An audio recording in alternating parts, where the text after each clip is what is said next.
Allah masih menahan rezekinya, Ustaz?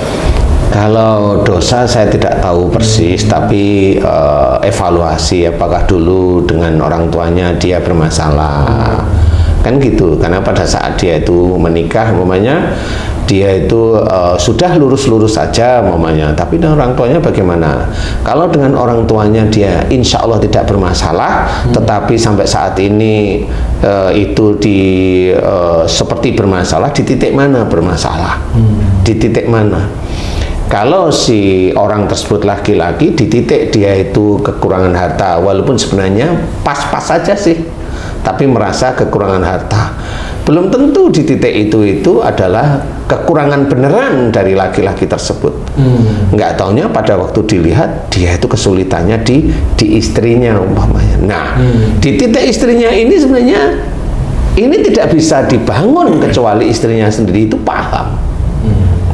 Jadi Allah itu melihat ini hambaku ini dia sudah baik, tapi istrinya nggak bisa.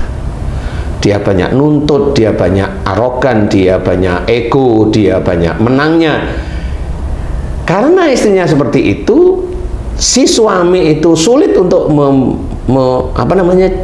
menasehati, memberikan masukan kepada istri atau merubah istrinya menjadi soleh. Ya Allah nggak bisa memberikan harta seperti itu. Karena apa? Si suaminya memang dia baik dan nah kalau ini dikasih, istrinya akan melunjak nanti pasti banyak tuntutan. Nah sehingga di dalam kondisi seperti ini aja istrinya menuntut ini, suaminya nggak bisa menolak, apalagi nanti suaminya dititipi oleh Allah Ta'ala harta yang cukupan lah istilahnya. Ya kalau istrinya menjadikan lebih rusak, suaminya kan ikut rusak juga. Nah dengan seperti tadi yang tadi saya ceritain, bisa aja tidak diberi oleh Allah Ta'ala selamanya. Karena apa? Tugasnya dia adalah membimbing istrinya sampai kapan? Sampai meninggal. Karena apa? Dengan seperti itu tugasnya itu adalah mulia di hadapan Allah Ta'ala walaupun tanpa banyak harta. Dia mulia memang. Makanya itu suatu hal yang normal, kecuali istrinya anteng, nggak banyak tuntutan, ini biasa, dengan orang lain tidak banyak ego, dengan anak tidak banyak ego, tidak banyak ini, tidak banyak protes dan sebagainya, bisa itu dikasih jalan sama Allah Ta'ala, insya Allah ya, karena sudah cukup bahwa suami istri ini sudah cukup untuk sujud kepada Allah Ta'ala, sehingga bisa aja diberi kecukupan yang agak lebih.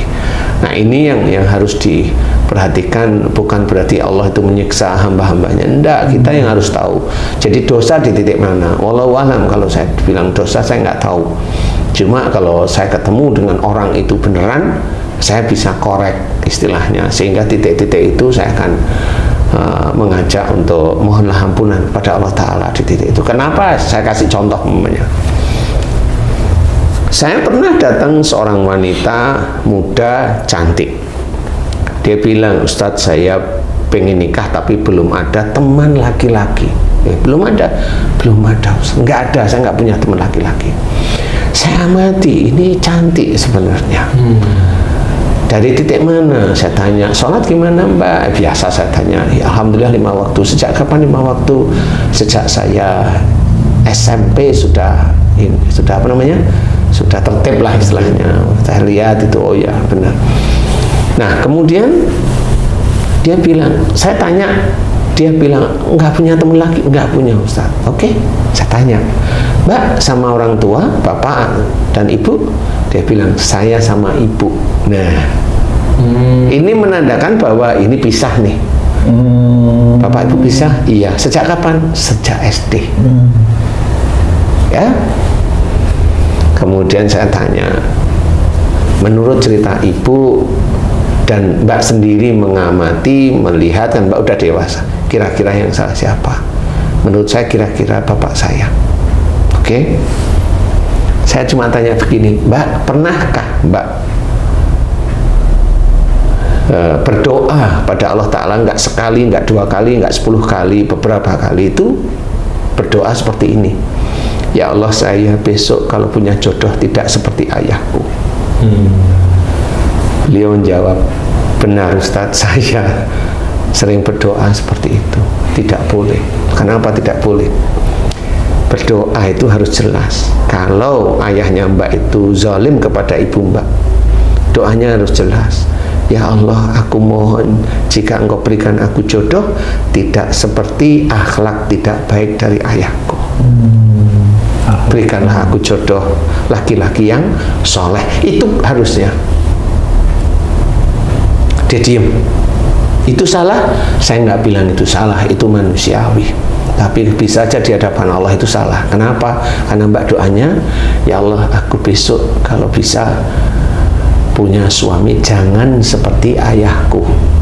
Kalau jangan seperti ayahku kan diambil oleh Allah Ta'ala, kan semaunya Allah mengambilnya ayahnya itu laki-laki perempuan. Laki-laki jangan seperti ayahku, ya nggak akan ketemu laki-laki sebenarnya. Udah, kemudian Mbak mohon ampun kepada Allah Ta'ala tentang itu aja fokusnya. Nggak perlu menceritakan keburukan ayah, nggak perlu di hadapan Allah Ta'ala, Allah sudah tahu. Tapi Mbak mohon ampun di titik itu. Ngerti? Insya Allah tahu. 2 bulan 3 bulan kemudian dia datang, Ustaz, alhamdulillah ada laki-laki yang dekat dengan saya. Alhamdulillah. Ibadahnya gimana? Saya amati, saya tanya teman-temannya, ibadahnya cukup lumayan bagus Ustaz, kelihatan tanggung jawab. Boleh saya menerima cintanya? Namanya anak muda ya, silakan aja. Berdoa aja pada Allah Ta'ala, istiqarah, mudah-mudahan kalau memang itu betul ya betul, akhirnya menikah. Hanya cuma gara-gara dia itu berdoa, dia ingin kalau punya suami tidak seperti ayahnya loh. Ayahnya kan laki-laki. Seperti itu. Jadi hal tersebut bisa menjadikan takdir itu berbeda karena kita salah mengucap. Berarti Allah mengabulkan dan tidak mengabulkannya tergantung dari salah satunya adalah cara kita berdoa ya. Salah satunya bisa ada cara kita berdoa.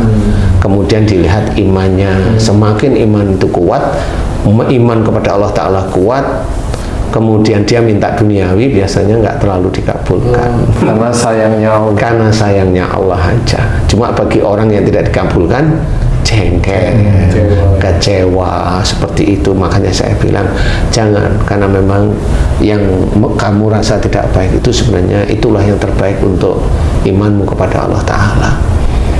Jadi intinya harus belajar paham. Makanya kenapa dalam berdoa, dalam mensikapi kehidupan itu, sabar dan sholat itu harus dipraktekkan dalam kehidupan sehari-hari.